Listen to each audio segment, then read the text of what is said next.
Biluag na ang occupancy rate sa mga tambalanan din sa Dakbayan, Cebu nood sa padayong pagkunhod sa mga kaso sa COVID-19. Samtang Cebu City nakadawat og pasidungog gikan sa Department of Health tungod sa mayong pagdunga sa COVID-19 response. Ano ang report?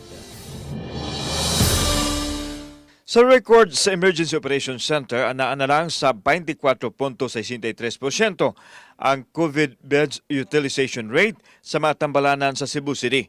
Mas mitaas karon ang mga nasakit o non-COVID nga miabot sa 80.5% ang utilization rate. Pito ra kabuk ang taga Cebu City.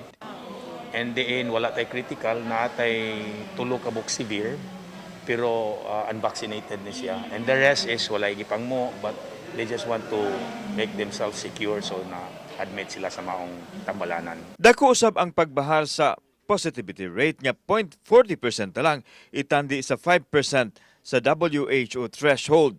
Adunay kasamtangang 36 ka active cases ang Cebu City. Ang pag-ubos sa kaso sa COVID gituan nga resulta sa vaccination o sa pagpakabana sa tanang sektor. Samtang usa ang IOC sa Dakbayan sa Cebu gipasidunggan sa DOH sa maayong pagdumala sa COVID response. Once everything is coordinated, daghan, no, involved, we're looking in one direction, dali kayo nga mapatuman ang atong mga programa, and at the same time makita dayon nimo ang resulta.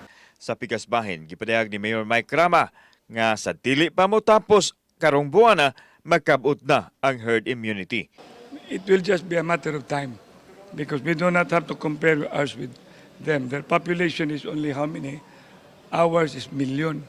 Samtang 30 ka mga vaccination sites ang girakdang buksan sa ikaduhang hugna sa National Vaccination Days sa tinguha nga mapaspasan ang pagpamakuna. Karong umabot 15, 16 and 17 sa Disyembre, no.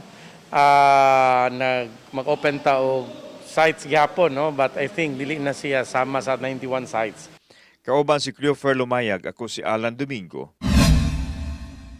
Balitang Bisdak.